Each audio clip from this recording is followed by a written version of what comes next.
Hi everyone, it's 2 minutes past 1, so just respectful of earlier time, we will kick off. So good afternoon, welcome everybody to another one of the CHASNZ lunchtime webinars. I'm Chris Alderson, I'm the CE at CHASNZ, and it's great to see so many people regularly coming to these events. As we've said in the past, for anybody who wants a recording of the event or the slides involved, we will make these available on our website, usually at the beginning of the week after. Just gives us a little bit of time just to edit it and make sure there's no issues with it. I would encourage everybody to, if they have got questions, you can either use the chat or the Q&A function within Zoom, as I'm sure most people know how to do, and we'll attempt to answer those questions. If we can't answer them during the webinar, then we'll certainly try to afterwards and issue that and put that on our website. This webinar will probably take around about sort of half an hour, maybe 40 minutes at the most, a little bit shorter today. We have a combination of people dialing in from New Zealand and offshore. I think Ralph said he was dialing in from Brazil at the moment, which is exciting. And the topic for today really is about investment in capability and capacity in the New Zealand construction supply chain. So one of the things that we believe fervently in is that if you invest in your people, good things will happen. And after sort of working within the New Zealand construction supply chain, residential, civil, commercial, over the last 3 or 4 years as CHASNZ, one of the consistent differences we see between what's happening overseas, what's happening in good organisations in New Zealand, and where we're letting ourselves down and where we need to improve is potentially around the investment in our frontline leaders. We know that we're getting a lot of investment in technical skills and on-the-job skills, but it's the leadership component that sometimes we've struggled with. So over the last sort of 3 years, we've really had a look at what the missing secret sauce might be. And Kate's going to take us through that process, my colleague Kate and the team. And we believe that that with further investment, in particular with frontline supervisors across the New Zealand supply chain, doesn't matter what part of construction, that will make a difference. That will make a difference to our people from their well-being perspective. There's lots of evidence around that, and also from a safety and health perspective as well. So what I will do is now just quickly talk through the agenda. We're going to meet the panel in a minute. They'll introduce themselves. We'll look at CHASNZ's encroaches into Lead On. So the Lead On program is what we're calling our investment or stimulation into more investment into frontline leaders in New Zealand. It's definitely at the beginning of that program rather than the end of it. We're going to hear from the field. We're going to hear from a partner from CHASNZ, Ralph Shreve, who's, again, as I said, dialing in from Rio at the moment, on what we're expecting to be training people in. And again, Kate's going to fill us on what's next as well.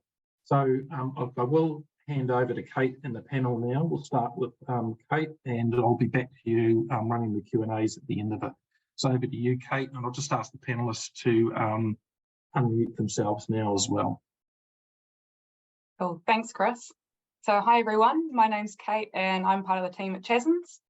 So I work alongside our engagement lead, Rachel Brooke, on the Lead On initiative. And I started with the team about 1.5 years ago, and I was pulled into this initiative in my first week, and I couldn't be happier. It's quickly become my favourite project to be a part of, but so I'm very excited to be able to come and talk to you all about it today. So up to you, Ralph. Hi, so I'm Ralph Shreve. What I'm doing in Brazil isn't glamorous. It's not a holiday. I'm actually working offshore with another client, but I'm on shore right now. The program that we'll talk about in a bit was developed by my team and I some 10 years ago. Over 12,000 people have been through it. And I just want to echo Chris's point. It came about from a stark realization that we had to invest in frontline leaders, and at the same time it was going to be the tipping point, and it proved to be the tipping point. So we started this program many years ago on a 20,000 person oil and gas construction project that had an absolutely abysmal safety record. And having put all of the supervisors through that training, it ended up leading the world in terms of operational and safety performance. So when I get to talk about the program a little bit, the one thing that I will make very clear is when we train frontline leaders, it's not just in safety leadership, it's actually in operational leadership. And I think that would be an interesting insight from David and Morris when they talk about it, because many of the things that we talk about are really good leadership and management with a safety perspective. It's not just safety. Thanks, Kate. Go for it, David.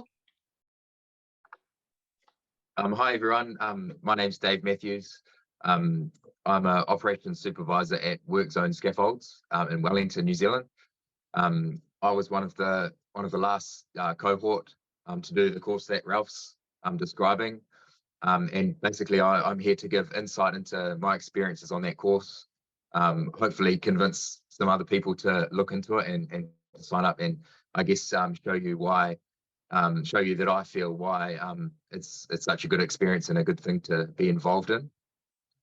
My career has changed a lot since I did it, and my insight and everything about my work has changed, and it's stuck with me. So hopefully I can share some of that with you today.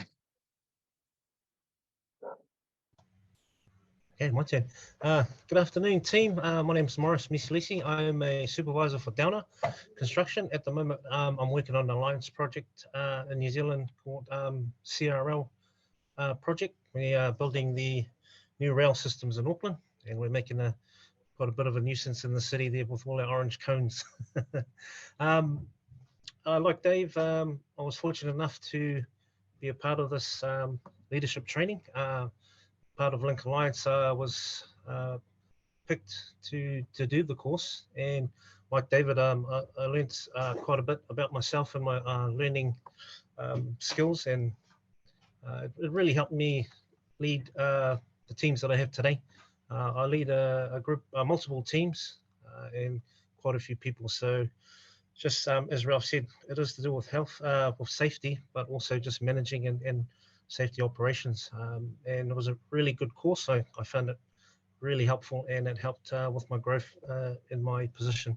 So currently being promoted to senior supervisor. So that's a little bit about me. Do I pass it on to you, Dave, or Ralph? With that, I'll steal it back from you guys. Thank you for that. So I guess just kind of going into what Lead On is and a bit of background for it. So as I'm sure you're all aware, safety performance in New Zealand's construction industry continues to be worse than in other developed countries. Many studies have shown that effective frontline leadership has a positive influence on safety outcomes. But I guess just to clarify what I mean when we speak about frontline leaders, we're meaning the workers at the forefront of our construction sites who lead and supervise construction delivery at the team level, and they directly influence the way our frontline teams behave. So despite this influence over our frontline teams and safety outcomes, as Chris highlighted before, frontline leadership development is an area that chronically lacks attention and funding. Alongside this, there's an absence of training kind of available in New Zealand that focuses on leadership competencies, with most training focused on the technical and safety compliance elements of a supervisor's role.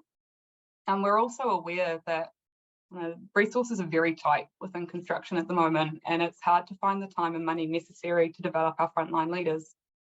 So the Lead On initiative was developed by CHASNZ to try and address these issues by encouraging investment in frontline leaders in the construction sector. Before I go into more information about the initiative itself, it's worth noting some of the background. So the Lead On initiative is inspired by the frontline leadership approach applied during the 2012 London Olympics construction program.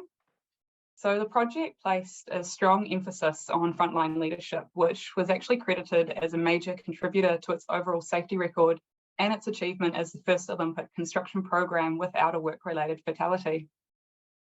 So the project placed a really strong emphasis on empowering frontline leaders to perform their roles. So this included providing them with training, rewards and recognition schemes, networking and knowledge sharing opportunities, as well as mentoring schemes. So with that in mind, Lead On is working towards establishing a robust and sustainable training program and certification framework for supervisors. It's definitely worth noting that we're still in the early stages of this initiative, but I'll get into more detail as to where we're going with it a little bit later on in the webinar. So our first step in developing this framework was to find out what the industry believed were essential leadership competencies. So we commissioned a report through Just Add Lime Consultants, and the desired competencies shown in the slide you can see right now emerged. So they identified these competencies through consultation with the industry. And as you can see, it's broken down into 3 tiers. You've got doing the work, managing the work, and leading safe work.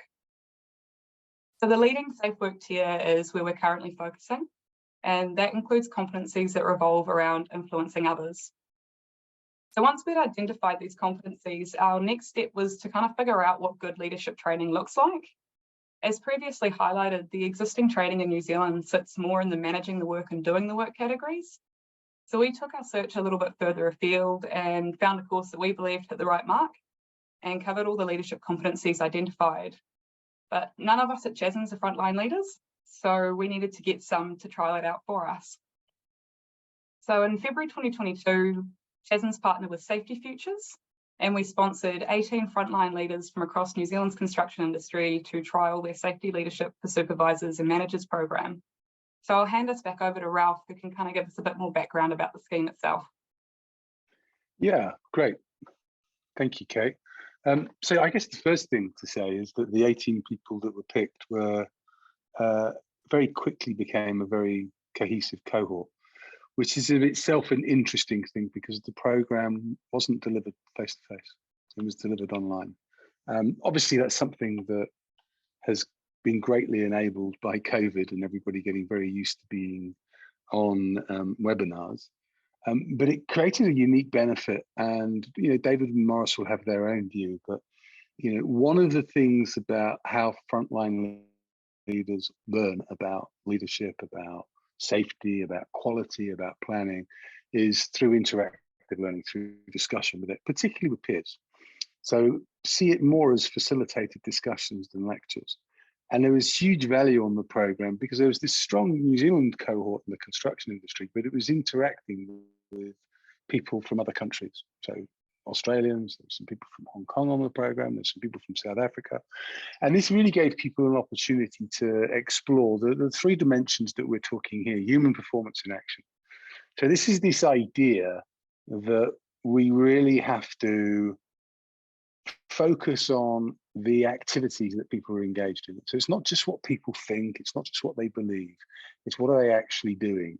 And so the program looks very carefully at how you actually have to think about how work is planned, how it's executed, how it's monitored, and where necessary, how it's paused or stopped and replanned in response to what's actually happening. And the reality of that is that we know that frontline supervisors can't actually be in the front line with their team all the time. So one of the big things is getting supervisors to realize that their job is to actually create leadership throughout the team at the appropriate level. And if we're going to empower people, then we've got to enable them first. And so when we look at human performance in action, we're looking at the process of creating a safe system of work, being very, very clear around what the hazards are, how those hazards are created, not just by the tasks, but also by the environment you're operating in, and taking people through a planning process that is actually collaborative, involves the team. Those that plan the battle don't battle the plan. And then we help the leaders understand, how can you build better situational awareness? How do you create a mindful awareness around what the hazards are? How do you maintain disciplined execution? How do you know how to improve the rate at which people are willing to stop the job and pause it? Because there's a huge reluctance for people to pause the job. And so sort of 3 really important principles come out of that. One is that you don't just focus on safety to get safer. You've got to actually focus on how you're planning and executing the work. The second is that a safe system of work becomes dynamic and real when the team have ownership of it. So you require the whole team to be fully engaged in the planning and management of safe systems of work. And then the third is a really straightforward one, which is that dialogue meets monologue. And one of the things that a lot of the guys on the course originally struggle with and then start to really enjoy is learning how to ask better questions, open questions, learning how to stimulate dialogue rather than just telling people what to do, engaging in the thinking process. So that's the first phase of the program. And then it leads naturally into safe supervision in practice. And I don't want to take up too much time. You can find brochures on our website. I think they've already been circulated by CHASNZ. But with supervision in practice, particularly safe supervision, there's two really important principles that jump out. One is that responsibility for supervision needs to be appropriately shared. We need a supervisor that holds the authority and accountability for the quality of supervision, but many of the actions of supervision can actually be shared through the team. And that's very powerful because one, it means you're developing already the second generation of leaders behind the ones that you've got. But it also means that you're not failing in your duty of care because supervision is continuing even in the absence of the formal supervisor. And then that kind of takes us to the last focus that we put, where we make sure people become more adept at training, mentoring, and coaching, using storytelling and after action debriefs to promote learning, because learning about work needs to happen at work. So the program is there to support your people to share what they've learned with their people. And the way we structure it on a weekly basis with a lecture is they're doing that while they're at work. And then there's a practical exercise that they do, ideally within the next 24 hours. And that gets a huge impact as opposed to take them away, put them on a course for 5 days, and they have a weekend off. They come back to 450 emails. They come back to 2 incident reports they have to file. They're already starting to forget what they've learned. And so one of the things that we send them away with at the end of the program is a personal capstone project.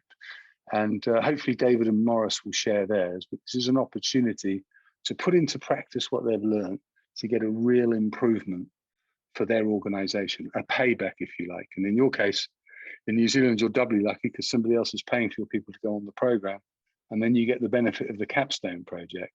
But those capstone projects, for the most part, are incredibly impactful pieces of work. So that's the program in a 5-minute thumbnail sketch is what I was asked to do. And if you've got questions, I'm happy to answer them at the end. So back to you, Kate.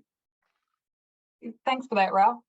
So I'll just give a really brief overview of the findings and then we'll hand it over to Dave and Morris because they're the ones that actually completed the course. But overall, the trial was a success. All of the participants successfully completed the program and we got some fantastic feedback. They all considered the program a valuable experience and spoke positively about how much they learned. They found the content to be relevant to their role and that they could apply the learning modules within their workplaces. A key learning that kind of emerged for the participants was the importance of communication and engaging their teams, which was fantastic to see. Contrary to the common view that training must be face-to-face to be effective, and this kind of goes into, I think it was Ralph was speaking about before, most of the participants adapted to and enjoyed the online delivery mode, and the regular sessions enabled them to create strong connections over the duration of the course. Importantly, their supporting organisations are also enthusiastic about the positive benefits, and this has been demonstrated by one of the participating organisations electing to put 150 of their personnel through the same course. The participants also gave us some kind of feedback that will help guide where the Lead On initiative is headed. So all of them expressed the desire for continuous learning and networking with other frontline leaders. However, there was a mixed response as to whether external recognition was important for our participants, with an even spread of yes or no. For the managers, however, there was a far more consistent view that credentials and recognised qualifications are important. But with that, that's enough from me, and we'll hand over to Dave and Morris because they're the ones that actually did it. Thanks, guys. Thanks, Kate. Like I said earlier, I feel like the course was a really valuable experience.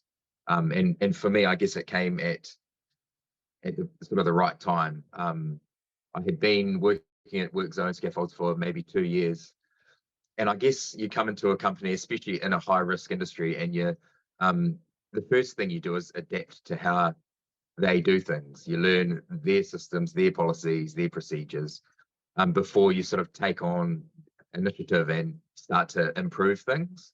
And I guess I was in a situation where I had started to build on what we were already doing as a company. And I feel like, you know, in a high risk kind of industry like scaffolding, you come into a safety program and you feel like we're probably all over this. We probably do a lot of this. We probably have it covered. You know, we're looking at all these things and trying to do our best to control them.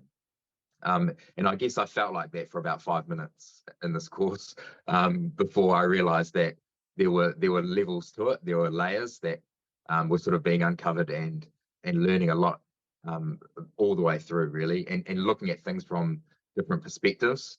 The other thing is scaffolding is quite specific, like our risks that we face every day and the way that we conduct our business is quite different to a lot of other industries, even within construction. And I sort of felt like maybe some of this won't apply. Maybe if I'm talking to other trades, other construction workers, that it might be kind of disjointed to what we do and what we face in our day-to-day work. But actually, like, having insight into a lot of other industries was so relatable, because I feel like other people, other industries and other jobs kind of have their own set of problems and hazards to control. But it also gave me a glimpse into how other industries and other people do things. It was really rewarding, to be honest. And like, there's been a lot of talk about, you know, the online platform, how, you know, learning on Zoom or whatever. And I was skeptical a little bit.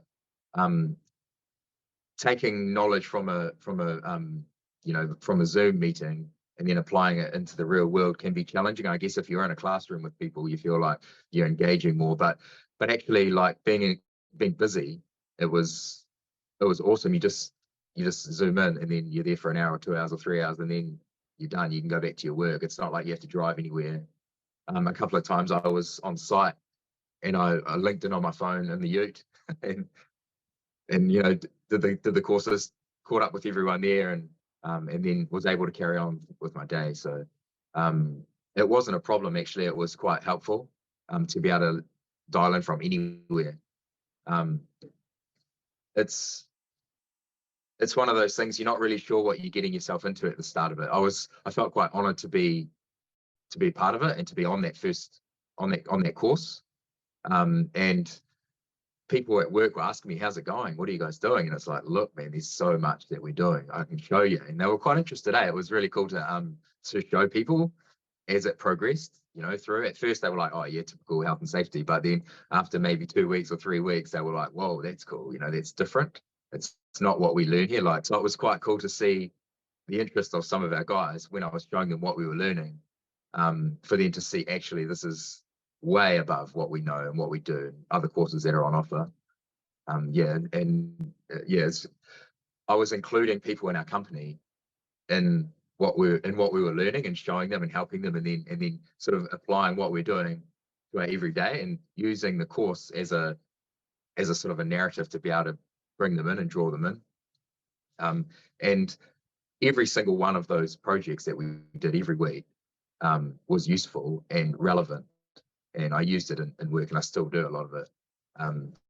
The capstone project that I found, I had already identified that in scaffolding, one of the most common, well, not most common, but one of the most dangerous hazards that we face is falling objects, falling off the scaffold and striking somebody or something below the scaffold. And as part of our kind of procedures, it's up to the guys to set up an exclusion zone and to control the hazard. And we put a lot of the emphasis in that on our team leader, the guy, the scaffolder, the main guy on site. He's the one that controls the site. He controls the crew. He controls the gear. He builds the job. He speaks to the client. But when he's working, he's at the top of the scaffold. So he's trying to not drop something. He's trying to stop things from falling off. But how can he control the exclusion zone on the ground below? So using that, started to delegate responsibilities to our younger, less experienced guys, and giving them the tools to be able to control their own exclusion zone. And it took off these guys that are used to following instructions, and they just turn up and they sit on their phone, and then when you tell them to do something, they do it, and then they go, what do you want me to do? We're actually engaging and actually had a job to do outside of just moving gear, and outside of following those instructions. They had something to like focus on, and something that they control, and their names on it, and they say, this is my exclusion zone.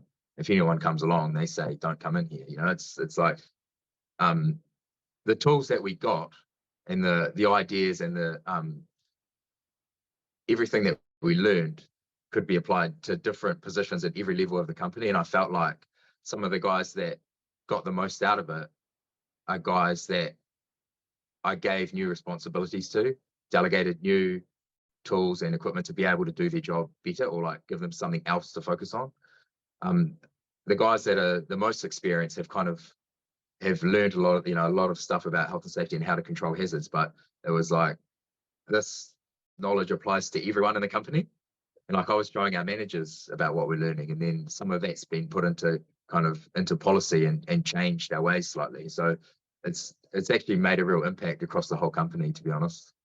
And like I say, every day I still use these tools, and I still think about it, and I still feel like it was such an amazing experience for me.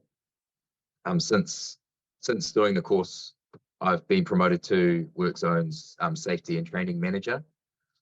So coming from a supervisor position to a safety and training manager, and I guess it's partly due to gaining this kind of knowledge and these experiences and implementing these kind of tools into our business, really. And I can't say enough good things about it, to be real.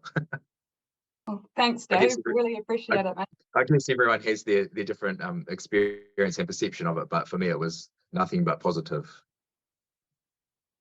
It's awesome to hear.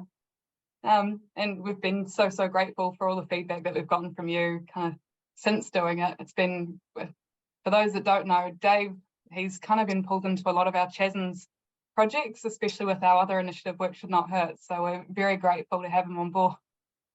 Morris, do you want to take it away and let us know how you found the experience? Yeah, with my experience of the course, I quite enjoyed the online get together twice a week. As Dave said, you could join on your phone, or just find a room in the office to join. The cohort we had was good. We had a good range of people from different backgrounds, which I found that really good, because we could experience what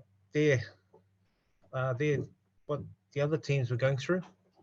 I liked the fact that we could share work stories and come up with ideas on how to navigate around situations.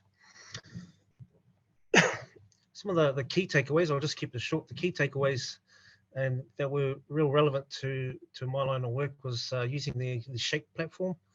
For example, S was seeking diverse opinions, hazard hunting, aligning roles and goals were quite important, because, for example, we had a concrete pour. Guys usually wait and ask to be told or positioned in a place. So I gave them the opportunity to put their hand up and take the lead. And that led into the P, which was planning collaboratively and executing mindfully. And then after we've done the job, we'd do a review afterwards. And I found that the team would actually sit down and they'll pinpoint how they could work more efficiently, which was awesome. And then other teams would catch on, and then would like share our ideas. As Ralph said before, with just the leading questions, and there was one thing we talked about as well, was situational awareness, where we've all been to toolboxes where guys would speak up and then would get shut down. So we made it a safe space for the guys to talk, and it really built their confidence. And as we said before, the guys on the front line, they see everything. They can see all the hazards. They're the eyes and ears for us supervisors on the ground. And it was real valuable information that they bring to the table. Another one I liked was the reset go. So it's a situation like when you got that gut feeling where it's not right, you stop. So the reset go for me was another lens, and it was really practical. It gave myself I'd say the courage to stop work, review, replan, and then go again. So that's where the reset go come in.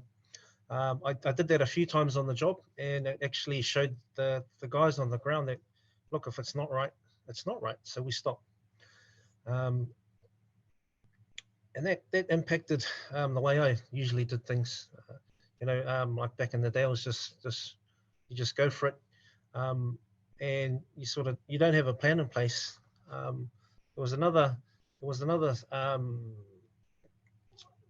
system in this training that really stuck with me, was the System 1 and System 2 thinking, where the System 2 thinking was making a decision. Sorry, Ralph, I might have this the wrong way around. Was making a decision, but not a calculated decision. So you're taking chances. Whereas System 1 thinking, I've got it the other way around, Ralph? Sorry, mate. Well, the other way of the system of thinking was making the calculated decision, knowing all the facts, making sure everything lines up before making that decision. So I really like that. After I'd done the course, I had an opportunity to send other colleagues on the training. So I suggested to the management team that we send a supervisor, a foreman, and a lead hand on the course. That way they had support with each other when they're planning their activities. And it's worked here on my site. It's good to see the guys grow. I can see the confidence in them. I can see the way that they're planning their work. And I really think myself and the guys that have done the course, they've shown great leadership skills, and that's on behalf of this course. And from Ralph and Dave and CHASNZ. Thanks, Kate. Hey, thanks, Morris. We really appreciate it. So I guess, as I said before, Lead On is still in its infancy, and we have a way to go to where we want to be.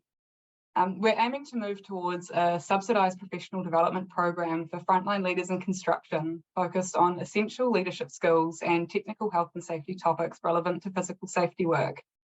We will be continuing to sponsor frontline supervisors to complete the Safety Leadership for Supervisors and Managers course through Safety Futures, and we have our next 2 cohorts beginning the course in August and October.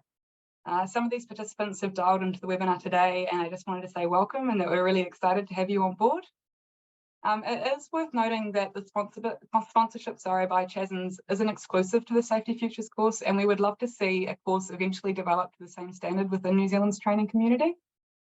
With that said, we aim to in future develop an accreditation and recognition framework for frontline leadership training that recognises existing efforts and has a range of learning pathways available that an individual can choose from depending on their need and their current skill base.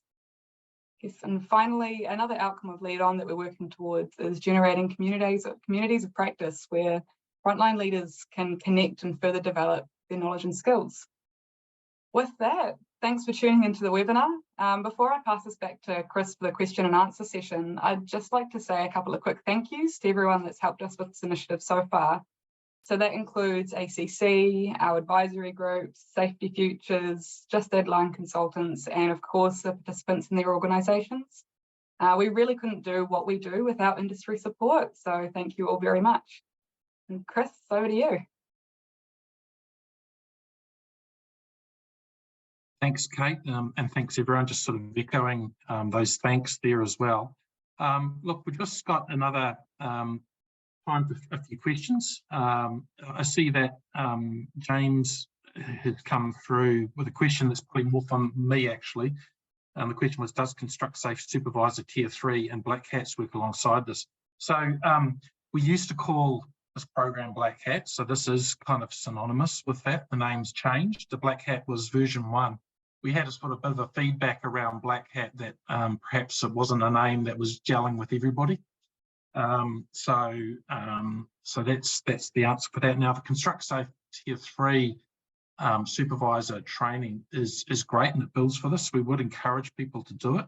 However, we would see the investment in a program like this is probably above that. So for those who are interested in doing the Construct Safe supervisor competency assessment, this is a great lead into that as well, because what we have found is the Construct Safe Tier 3 competency assessment is quite hard, and the people that do attempt it with no training behind it find it really difficult. So look, if that's something that you'd like to do, I'd absolutely say, look, that's something to build towards as well.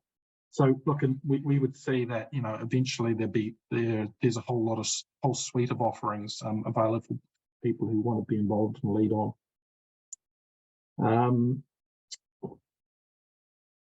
Just see if there's any other questions, and then anything else in the Q&A at the moment.